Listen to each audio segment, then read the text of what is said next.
never-before-seen footage captures the chilling moment the two detectives are led into the woods by a killer, where they make a horrifying discovery. I bet if you pull that tarp back a little bit more, this will uncover. There's a black sheet like something right here. I don't know if you can pull it. See that right there? It was the morning of October 16th, 2016, when Chris Poss reported his 18-year-old son, Sam, missing. According to Chris, Sam had left late the previous night to help a friend, 17-year-old Dakota White, with some computer problems. But Sam never made it home, having vanished into the night without a trace. It was unusual for Sam to be out of contact for so long, as he was known to be responsible and considerate. According to his father, Chris, Sam could be clever and sarcastic, a bit of a charming smart aleck at times, but he was especially kind and giving and willing to help anyone at the drop of a hat.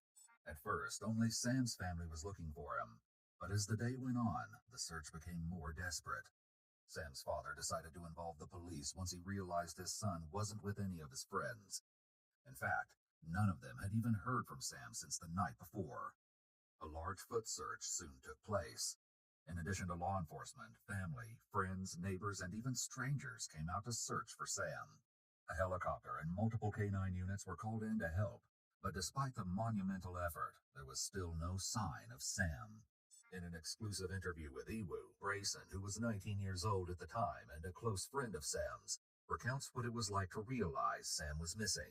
We planned on going to the state fair. I made plans to go over that night to hang out with him, and so that way in the morning we can just go straight to the fair. I had to work late, so I told him, don't worry about it. I'll let Christian come pick me up tomorrow. In the text messages, I called Dad because that's just how it was. I've known him since I was 8. So I get home and go to sleep, wake up the next morning.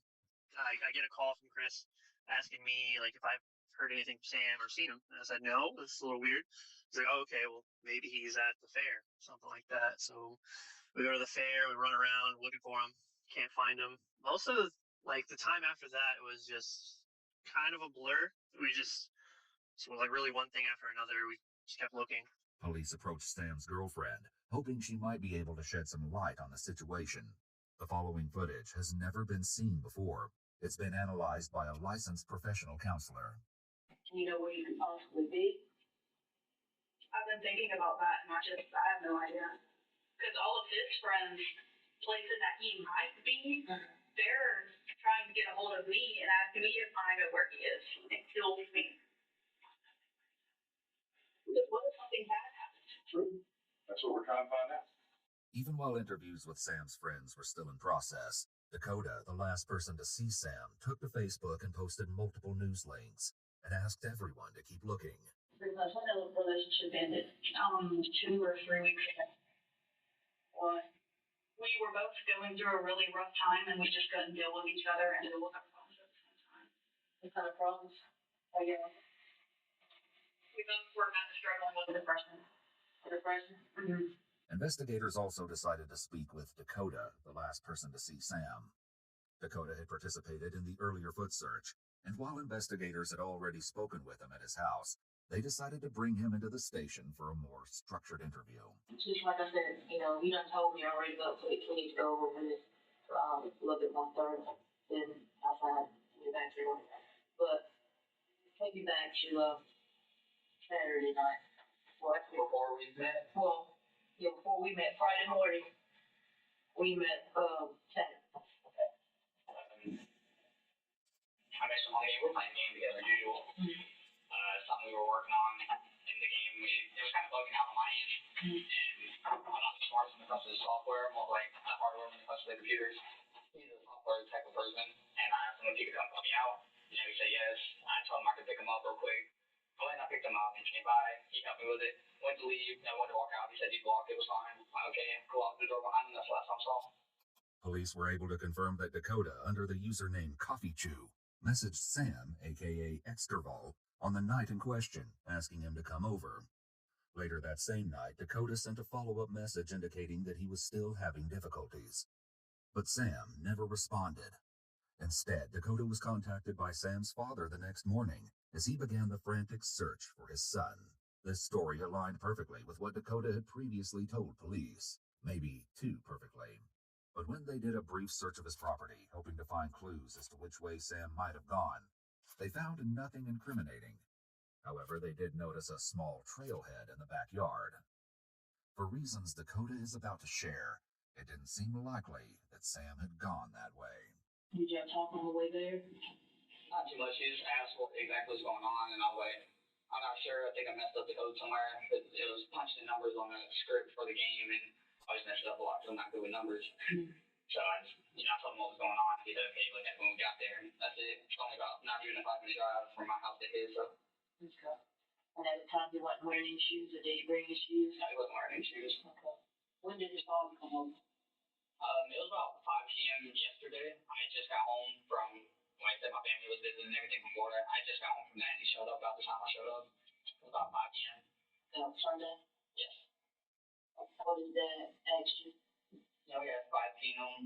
He saw the messages where, we kind of came over because Sam had his laptop unlocked, and so his dad went there messaging people clearly since they knew where he was. He said he saw the message that we hung out, so he came by. He went and saw his dad because I told him where I lived, and so he came by and he said, I seen him. I told him about the trails. He had someone walking them with him, and that's when we went and walked the trails. It's hard to believe that Sam would have cut through the woods barefoot at any time, much less the middle of the night. Even though Sam's father had already walked the trails, the police made a second search of the trail. The effort was brief, a choice they may come to regret. Did you try to contact Sam after that? Yeah, I did. I messaged him by 3 o'clock, I think. I asked him if he'd be back yet. I didn't see him get online. Yeah, about 3 o'clock in the morning, about an hour after he left. The thing shows whenever you get online or when you're offline, or just a wave, whatever it feels like you are. But it says when you're online, and I didn't see that he got back online. I asked him if he was there, and I told him it was working. I asked him if he wanted to play, and he never messaged me back. Typically, at this point in an investigation, police would have attempted to trace a missing person's cell phone. However, while going through the Poss home looking for clues, they discovered Sam's phone in his bedroom. His computer was still there as well, which his family and friends all said he never would have left behind. And what was Sam's demeanor the night you saw? How was he? He was strong or anything like that? I just seemed normal. I'm not super personal with him. I know faces for his mama. He just seemed normal, like Sam. Detectives then wrap up the interview with Dakota. Now that they had followed up on all the potential leads and found nothing, police actually had fewer clues than when they'd started the investigation. But not for long. A few days later, they got a lead out of left field. Knowing that the search for Sam was still on, a high schooler came forward to share a concerning conversation he'd had with a classmate on the bus. Tell me what happened. I got one of the bunch, and he looked upset, so I went to him, and, I sat in front of him, and he asked me a question. He said, if you figured out something that, I did something bad, would you still arrest me? And I pushed, and I wanted more information, of course, so he said, what if the law went after me? And then I told him, I'd still be your friend even if it was murder. Because people make mistakes, but their mistakes don't make them who they are. Unless you don't learn from them. And then he's just been talking like that for a while. Then he told me that it was murder. Did he tell you how he did it or anything like that? He didn't tell me that much. He told me that he was ashamed of it. That's why he was asking me the question in the first place, because he knew that he was about to get caught, and he didn't want to lose everyone that he was at. The boy who had confessed to his friend was 18-year-old Brandon Warren. He attended a neighboring high school, and if he was telling the truth, this would be the first murder in the town of Perry in 8 years. Sam having disappeared made the prospect that the story could be credible all the more likely. But there was one big problem with this theory. The two didn't know each other, not in person or online. Police now faced the awful reality that they may no longer be looking for Sam, but rather Sam's body. Ship that one from shot that out of hell and look royalty. Right, which problem? It was a different truck in a morning with headphones on, and I can tell when he first said his eyes changed when I said he could rip his cover. It's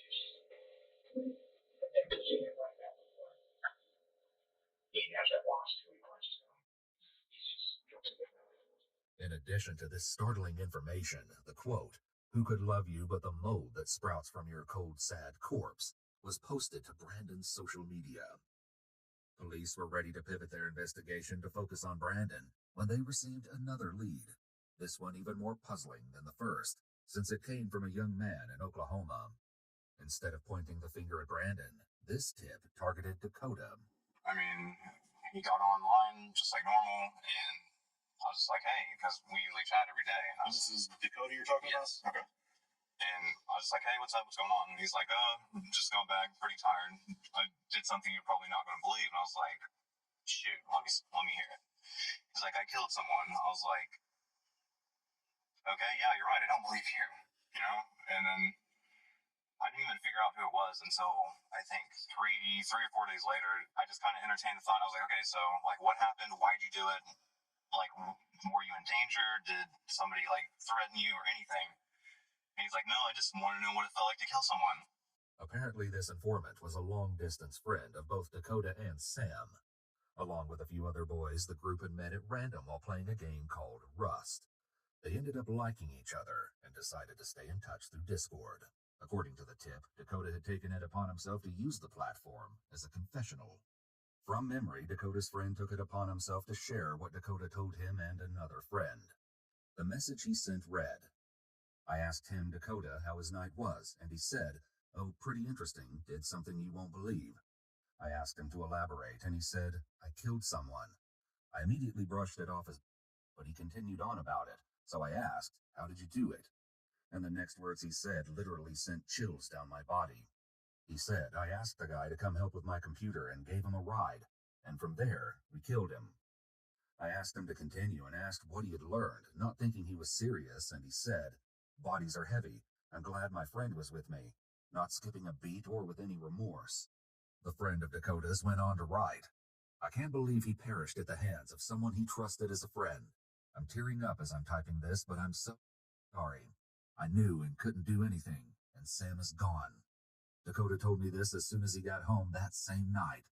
God damn it, I'm so sorry. Dakota and Brandon practically tortured Sam and felt no remorse about it.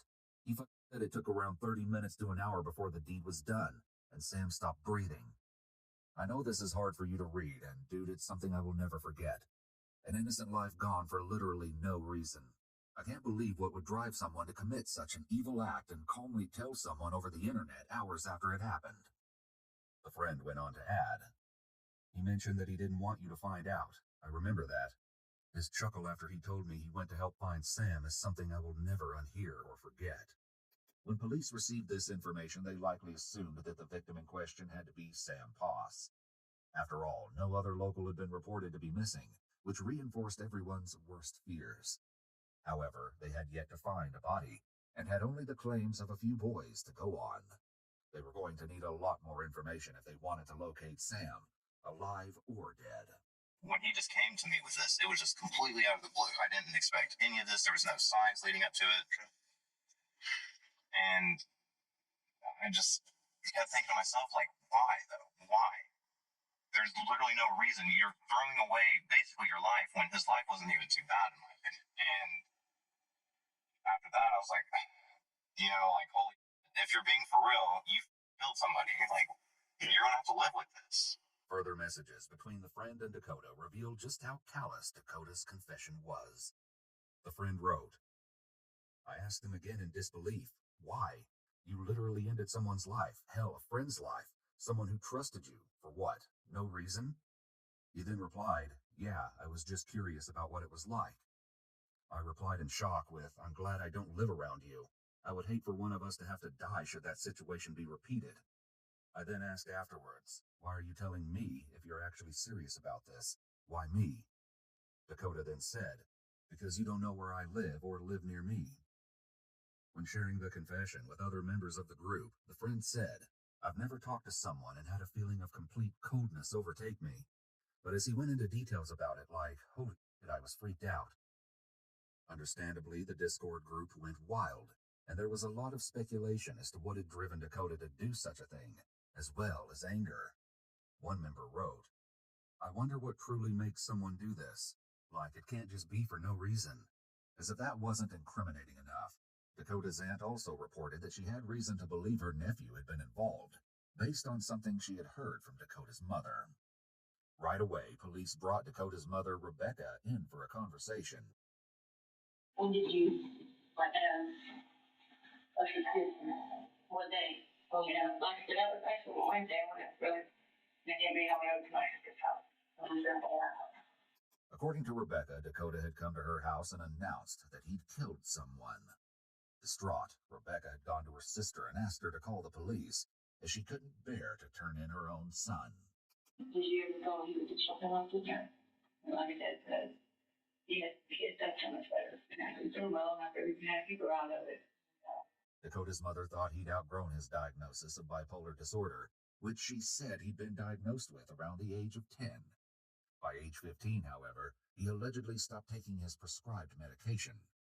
Recently, however, friends and family members alike reported that Dakota had been struggling with his mental health and had allegedly even attempted to take his life a few weeks back. Rebecca's memory of Dakota's behavior on the night following the alleged murder is perhaps even more disturbing than his casual Discord confession. Yeah, he just seemed like he was tired. He just seemed like he was tired. Yeah. And that's, he stayed up all night on the video games, so he stayed up all night. Okay. Yeah.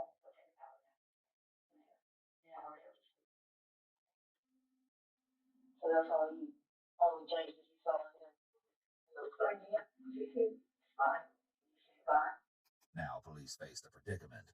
Before, they had no leads, but now they had two viable suspects, Brandon and Dakota.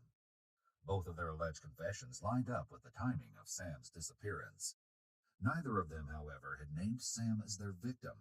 Also, police were struggling to make a connection between all three boys. Brandon and Sam didn't seem to know each other at all, and while Brandon and Dakota were known to talk occasionally, no one reported that they were particularly close. With more questions than ever, police turned to Dakota to clear things up. Yeah, no problem. Oh, man. David Jones. I mean, I met you briefly the other day. Yeah. Here's about it for you.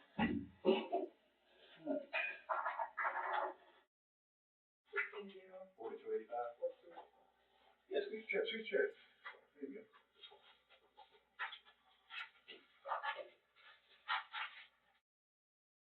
All right, Dakota. Here's what I want to talk to you about a little bit. I was going to have a little bit more in-depth conversation about this parent with Mr. Fox.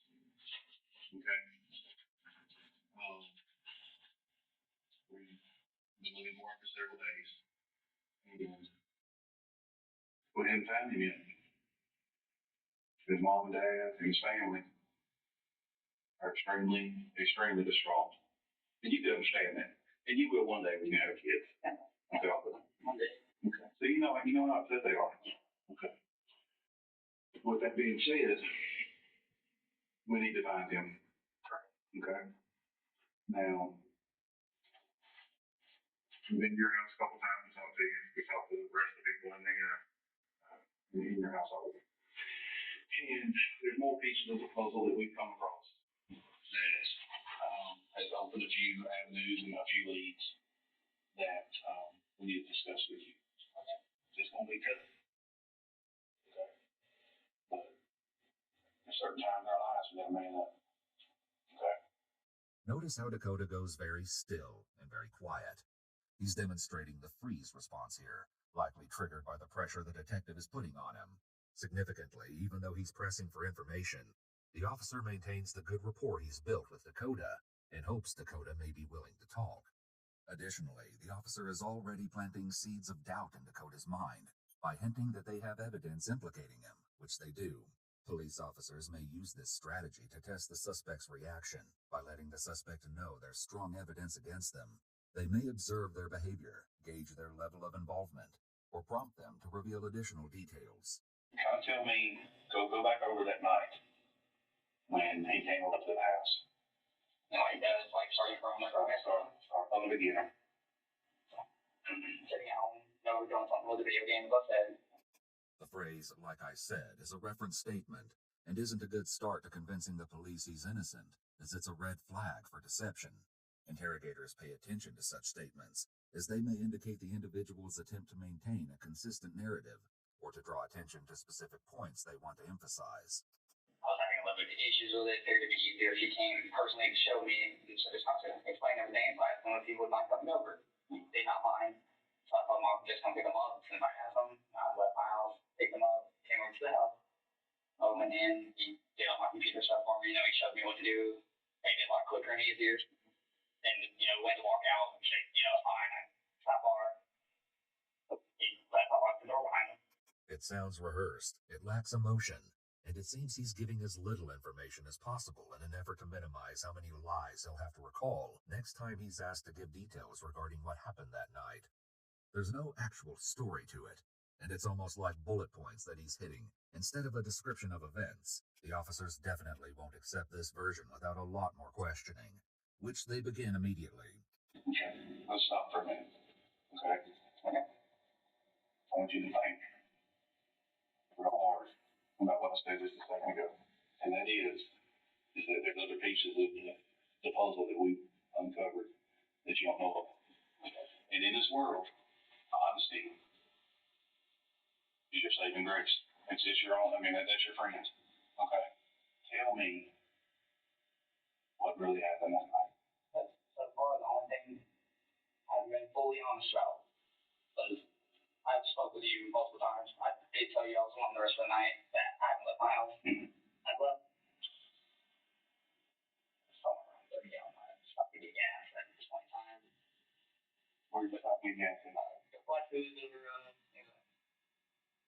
over all the gas stations are in the flash foods. Marathon Texas, 2 flash foods there. The bigger one by the car lot. Notice that Dakota uses the qualifier "so far" when talking about his dishonesty. But so far, the only thing I've been fully honest about was did tell you I was alone the rest of the night. Indicating that he may try lying again as the interview continues. Police were able to obtain CCTV footage and confirmed that Dakota had purchased gas. However, this also revealed that there was more to his story than he was letting on. We'll dig into the details of that soon. Not long after Dakota makes this admission, his story changes a second time. Apparently, the gas station hadn't been his only stop.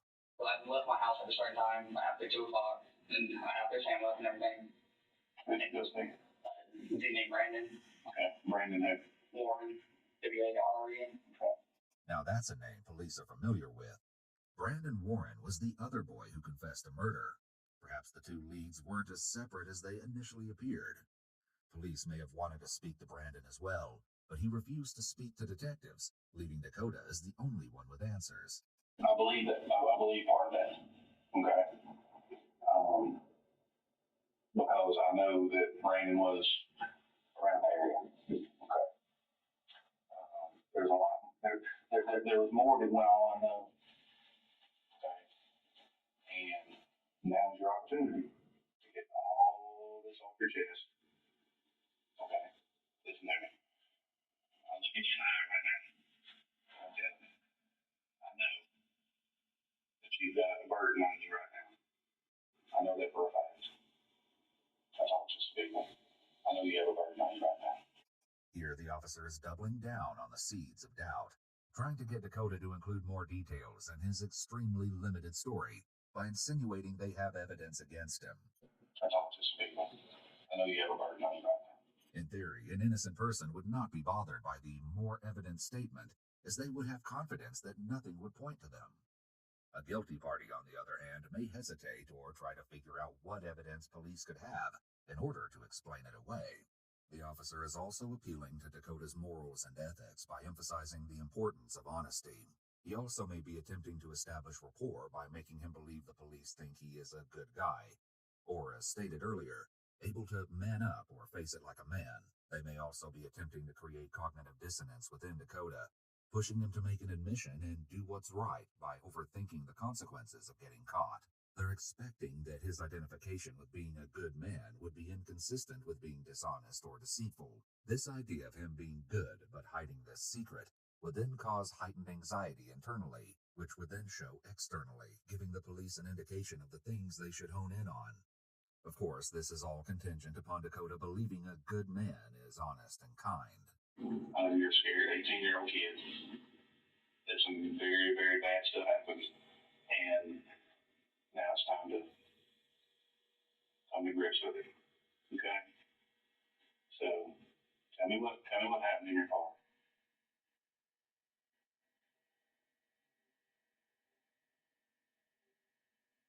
You can do it. And I'm telling you, it's gonna eat your soul.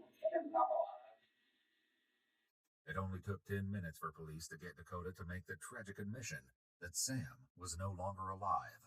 The twisted circumstances of his death and the haunting reason why, however, remained as elusive as Sam's location.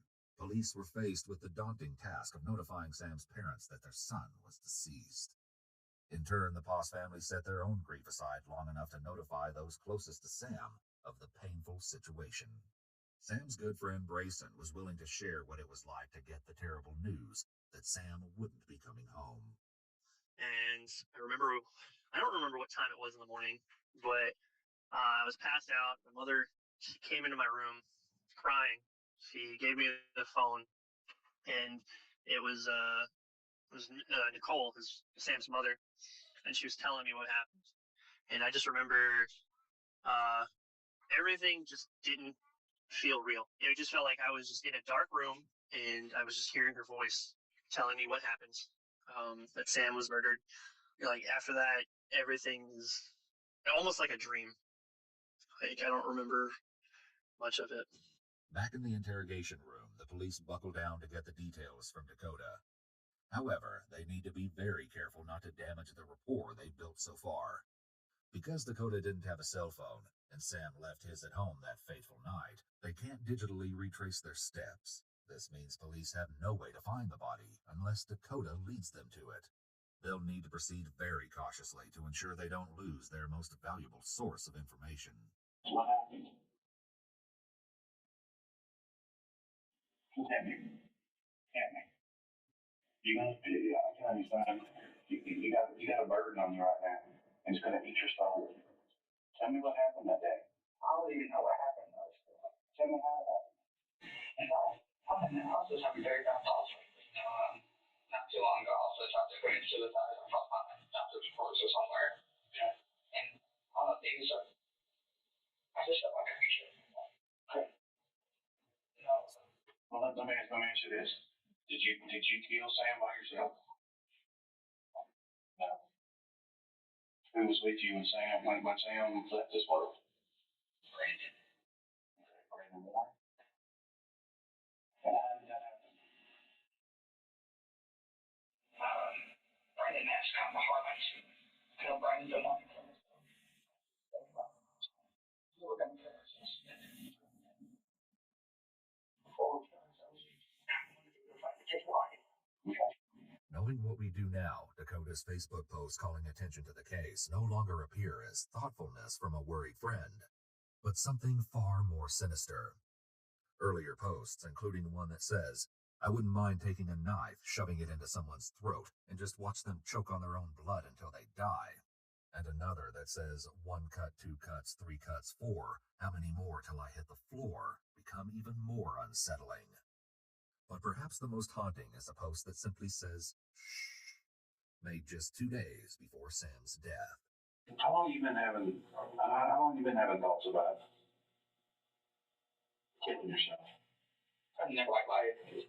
I answer a lot. It is pointless for me. You're such a, but talking to you, I mean, you talk intelligently, or I don't understand that. I mean, I like to learn about stuff. I make myself smart. I ain't never done much of school or anything, but I like to look up anything I don't know. I am smart for myself, but I ain't never seen a point in living life because I probably would, you live to die. No matter how you live it, you still die in the end. I just never see the point why you gotta laugh. How long have y'all been thinking about killing somebody? Just something because it will matter one day. Did you Brandon talking about it, or? No, we've been investing a little in the whole suicide thing rolled around, and suggestion pop up was, you want to go for it, just home before you go. It didn't matter unless we were going to die afterwards. Clearly, they didn't follow through with this part of the pact. However, what followed is so disturbing, it's beyond comprehension. What happened to that part of the plan? I don't really know. It never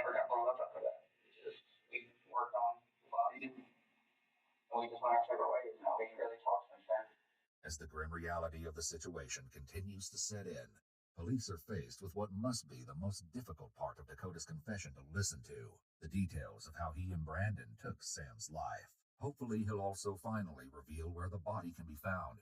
But even as he makes a confession, Dakota leaves out key details that reveal his true depths of depravity. So, did Sam ever come in the house, or y'all did this in the driveway of your house before he never came in the house? How did y'all kill Sam? I sat in the backseat of my car. Brandon drove my car from his house. He didn't ask if he could help me to get it over home. We went to the house with him at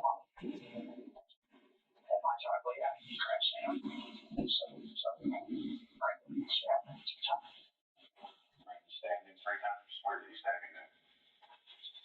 Just in the chest area? Yeah. Around the same time that Dakota was brought back into the station, Brandon was also placed under arrest.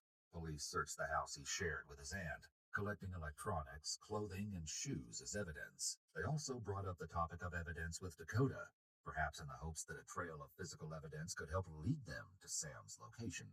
Have you done anything to your car? Was there, after you stabbed him, was there blood anywhere? Oh, there was blood everywhere in that car. I spent about a good 10 hours on myself.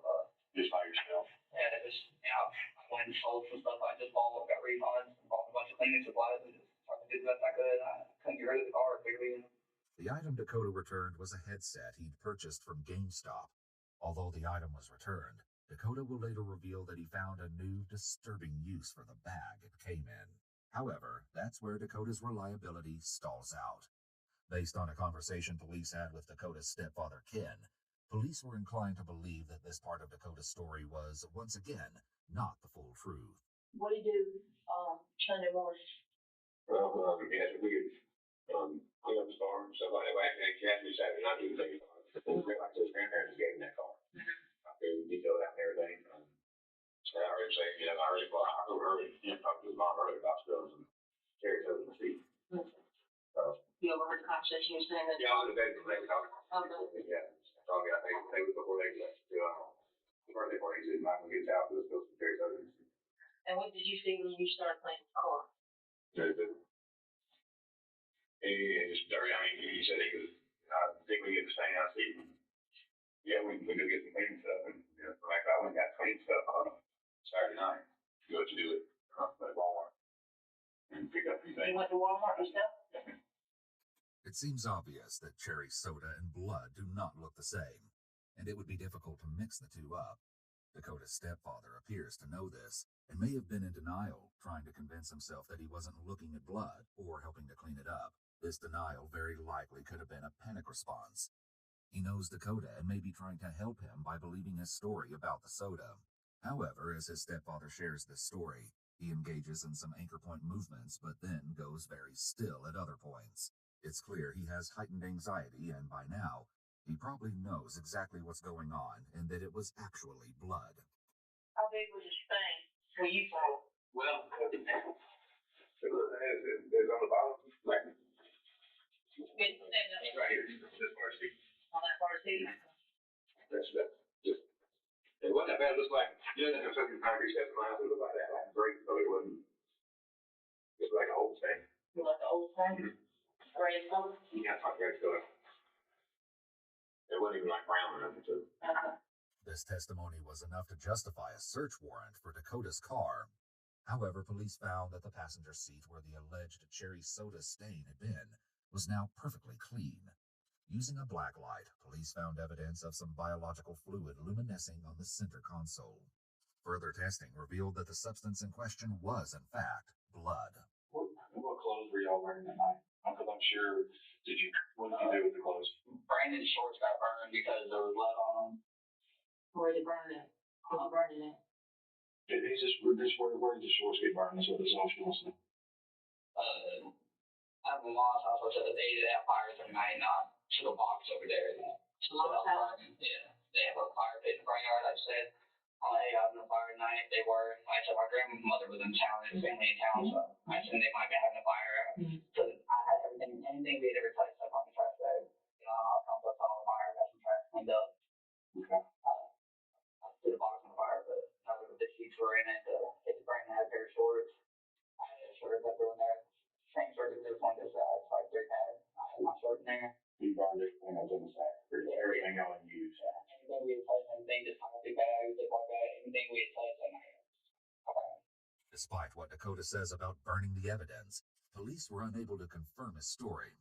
His mother said that she didn't see him add anything to the bonfire like he claimed, and when police searched the fire pit itself, all they found was ash. Police also checked with Dakota's grandmother, who he lived with full-time, on the off chance that she'd seen or noticed anything out of the ordinary.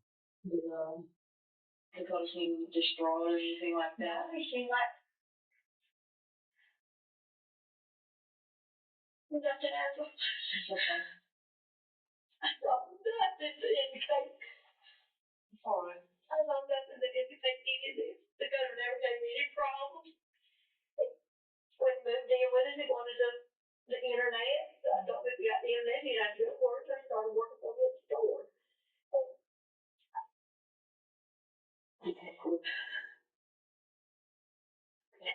He never back called me. He didn't do anything. So I didn't see this here like people right. We should have saw.